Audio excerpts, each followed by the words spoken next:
ফুলের গাছটা কেমন লাগছে জানাবেন। এটা নতুন নিয়ে এসেছে, এই যে। আর এটা তো আছেই, এগুলো সব ফুলের গাছ বন্ধুরা। টগরের এরকম অবস্থা। যে টাইলসটা লাগানো হয়েছিল বেঁচে আছে, এখানে রাখা হয়েছে। এই যে এই গাছটাই রং হয়েছে, ওইদিকে ওই যে সব রাখা আছে বন্ধুরা। আর এটা আমাদের তুলসী গাছ, এসিটা এখানে রাখা হয়েছে। আর এই যে সব জিনিসপত্র এইভাবে রেখে ঢাকা দেওয়া হয়েছে বন্ধুরা। এইভাবে সব পড়ে আছে জিনিসপত্র আমার ঘরে। এই যে ডাইনিংয়ে সব রাখা আছে, বেডরুমের শোকেস আর আলমারিটা। আর এখানে আছে এসিটা খুলে রাখা হয়েছে। এখানে চালের ড্রাম, আটার ড্রাম। এই যে আমার হাজব্যান্ড চলে গেল। আর এই যে আমি, good morning, welcome back to my channel. সবাই কেমন আছেন? আশা করি সবাই খুব ভালো আছেন বন্ধুরা। আমিও ভালো আছি। এই তো সব চলছে, কাজ কর্ম সব নিয়ে আমি আছি। আপনারাও আশা করি সবাই খুব ভালো আছেন। সবাই খুব ভালো থাকবেন, সাবধানে থাকবেন। আমার ব্লগটা এখন থেকে শুরু করছি, সাথে থাকুন, দেখতে থাকুন। আশা করি আমার ব্লগটি আপনাদের ভালো লাগবে। আর এই রঙগুলো কেমন হচ্ছে অবশ্যই জানাবেন, ঠিক আছে? তো ব্লগটা এখন থেকে শুরু করলাম। আজকে হচ্ছে সোমবার, ঠিক আছে? আবার পরে দেখা হবে আপনাদের সাথে। আমার টিফিন খাওয়া হয়ে গেছে, এখন একটু টিফিন খাওয়ার পর একটু চা খাবো। চাটা খেয়ে তারপরে যাবো চা। এই হচ্ছে ব্যাপার। টিফিনে মুড়ি টুড়ি খেয়েছি, আবার পরে আসছি আপনাদের সামনে, ঠিক আছে বন্ধুরা? দেখছেন বাড়িঘরের অবস্থায়, যে ফ্যান এখানে রাখা আছে, এখানে এসি রাখা আছে, ফ্যান রাখা আছে এইভাবে। এখানে এই দেখুন, এখানে আলমারিটা, এখানে শোকেসটা, এইভাবে সব রাখা আছে, ঠিক আছে? আবার পরে কথা বলবো। চলে এসেছি রান্নায়। রান্না হচ্ছে আলু পেঁয়াজ কলি ভাজা। তো আলু পেঁয়াজ কলিটাকে ভাজা করে নিচ্ছি। আর ভাত হয়ে গেছে, ওই যে স্টিলের ইয়েতে বাসনে ভাত করেছিলাম, তো ভাত হয়ে গেছে। এখানে আলু পেঁয়াজ কলি ভাজা করছি। আর এই যে ডাল আছে, আলু পোস্ত আছে। এগুলো শনিবারের রান্না, শনিবারের মুগের ডাল, আলু পোস্ত। আর এখানে মাংস মানে মাটন আছে রবিবারের।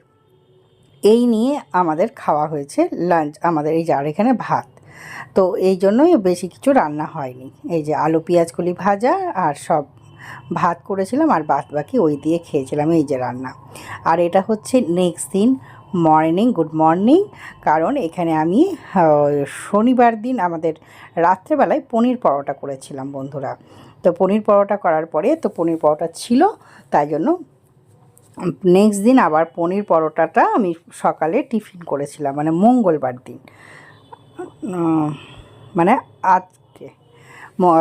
তো টিফিন বানিয়েছিলাম পনির পরোটা, পনির দিয়ে আলু দিয়ে এটাকে মেখে ভালো করে সুন্দর করে পনির পরোটা করা হয়েছিল। তো এই দুটো পুরো আপনাদের সাথে শেয়ার করেছিলাম শনিবার দিন রাত্রেবেলাতে। আর আমার শেয়ার করা হয়নি পনির পরোটাটা, যদিও বা পনির পরোটাটা আপনাদেরকে পরে দেখাচ্ছি, আমি পর থেকে দেখাচ্ছি। তো এইভাবেই আমি পরোটাটা বানিয়েছিলাম। এইভাবে অনেকেই জানেন, তবু আমি ডিটেলসে একটু দেখিয়ে দিচ্ছি। যারা স্টুডেন্ট আছে বা কিছু আছে তাদের সুবিধা হবে। আমি এভাবেই গোল করে পরোটাগুলো বানিয়ে নিই। আর এখানে চাটু বসিয়ে দিয়েছি, চাটু গরম হয়ে গেছে। আর এখানে পনির পরোটা বানাচ্ছি। এর আলুর মধ্যে পনির দিয়েছিলাম, আর দিয়েছিলাম আর নিরামিষ সেহেতু মশলা পড়েছিল, আদা বাটা, জিরে গুঁড়ো, গরম মশলা, ধনেপাতা কুচি এসব দিয়ে। আর ইয়ে করেছিল, এই যে বাটির মধ্যে পুরটা আছে, আমি পুরটা আপনাদেরকে একবার দেখিয়ে দিব কিভাবে ভরেছিলাম আমি। তো সেটাই। তো এখানে পনির পরোটা আর সবজি, দুপুরবেলার কি কি রান্না হবে সব সবজি কাটা রেডি। এবারে নেক্সট ব্লগে সেটা জানতে পারবেন কি কি রান্না হবে সেটা। তো আমি পনির পরোটাটা একটু ডিটেলসে জানালাম। আর দুপুরের রান্না সেরকম ছিল না, তাই জন্য আপনাদেরকে জানানো হয়নি তার আগের দিনকে। তো এই দিন এইভাবে আমি পনিরটাকে দিলাম, দেখছেন তো? ওর মধ্যে পনিরও দেওয়া আছে। পনিরটাকে গ্রেট করে দেওয়া হয়েছিল আলুর সাথে ভালো করে ইয়ে করে। তো খুব ভালো লেগেছিল খেতে। আমি টক দই দিয়ে আর একটু সস দিয়ে খেয়েছিলাম, অপূর্ব স্বাদ, মানে ভালো লেগেছিল খেতে বন্ধুরা। তো এইভাবেই আমি একের পর এক না, দুটো পরোটা বানিয়েছিলাম। রাত্রেতেও আমার হাজব্যান্ড আমি দুটো করে খেয়েছিলাম, কিন্তু শেয়ার করা হয়নি সেদিন। আমি ভাবলাম যে দেখি আগে খেয়ে যদি ভালো লাগে তবে বন্ধুদের সাথে শেয়ার করে দেবো পরে থেকে। তো ভালো লাগলো, তো তাই জন্য আবার শেয়ার করছি, যাতে আপনারাও এরকম করে শীতকালে বানিয়ে খেতে পারেন। একটু শীতে আমরা না মাঝে পরোটা খাওয়া ছেড়েই দিয়েছিলাম, খেতাম না, টিফিন সেভাবে করতাম না, কিন্তু না করে করে না বন্ধুরা শরীরটা খুব দুর্বল হয়ে যাচ্ছিলো। ওই জন্য আবার নতুন করে টিফিন বানানো আমি শুরু করেছি। নিয়ে টিফিন করি আর এই যে পরোটা ভেজে নিচ্ছি। তো এদিকে আমার একটা পরোটা হয়েছে, আমি দুটো পরোটাই ভেজেছি, আর ওদিকে সবজিগুলো কাটা আছে। এখন আপনাদেরকে দেখাবো না আমি কি সবজি আছে, কালকে দেখতে পাবেন সেটা, তাই না? তো আজকের ব্লগটা যদিও বা একটু দেরি হবে বন্ধুরা আপনাদের কাছে পৌঁছাতে, কিন্তু ব্লগ কিন্তু যাবে। তো আপনারা সবাই কিন্তু আমার ব্লগ দেখবেন আর আমাকে ভালোবাসা দেবেন। আমার ব্লগটি কেমন লাগছে কমেন্ট বক্সের মাধ্যমে ছোট্ট করে আমাকে জানাবেন, তাহলে আমার আগ্রহ বাড়বে। আর আমি এটা ঘি দিয়ে বানাচ্ছি, ঘিয়ের পরোটা, সাদা তেলের পরোটা এখন আর বানাচ্ছি না, এখন আমি ঘি দিয়েই পরোটা বানাচ্ছি। একসময় আমি ঘি বানাতাম, বাড়িতেই ঘি তৈরি করতাম। আগে যারা আমার পুরনো বন্ধুরা আছেন তারা নিশ্চয়ই জানেন আর তারা দেখেছেনও। তো এখন আর বানানো হয় না। তো দেখি আমার বাড়ি ঘরে তো এখন কাজকর্ম চলছে, এগুলো হয়ে টয়ে যাক, তারপরে যদি মন হয় তা আবার নতুন করে বাড়িতেও ঘি বানানো শুরু করতে পারি। বাড়ির ঘি যদিও বা টেস্ট আলাদাই লাগে খেতে, তো ওই জন্যই। তো এখানে আরেকটা পরোটা বানিয়ে নিচ্ছি, এই যে আমার একটা পরোটা হয়ে গেছে, এই যে আরেকটা পরোটা চাটুতে দিয়ে দিলাম। ব্যাস এই হচ্ছে পরোটা বানানো হয়ে গেল, এটা শেষ একটা দিতে হয়, দিয়ে দিলাম। এই যে পরোটা আমার রেডি। আর এই যে আমি খাবো টক দই সসের সাথে। আর এই যে টিফিন করে আপনাদেরকে ঘরটা দেখিয়ে দিলাম, ঘরের মধ্যে এসে বসে গেছে রং বন্ধু। এই যে বন্ধুরা, এটা হচ্ছে সন্ধ্যের টিফিন করব, তাই জন্য একটু মুড়ি নিলাম, একটু খিদে পেয়ে গেছে আমার। আর এখানে আমি সব কুচালাম, পেঁয়াজ কুচি, মটরশুঁটি, শসা, মূলো আর কাঁচা লঙ্কা কুচি, এগুলো সব কুচিয়ে ধুয়ে নিয়েছি। এখানে দিয়ে মুড়িটাকে মাখাবো। আর মিসিং হলো ধনে পাতা নেই বলে এগুলো দিয়ে মুড়িটা ভালো করে মাখিয়ে নেব।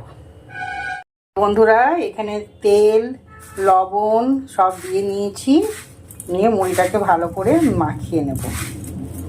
আর একটু চানাচুর দেব, চানাচুরটা দেওয়া হয়নি, চানাচুরটা দিয়ে আবার ভালো করে মাখিয়ে ব্যাস আমাদের বলতে আমি খাবো এখন।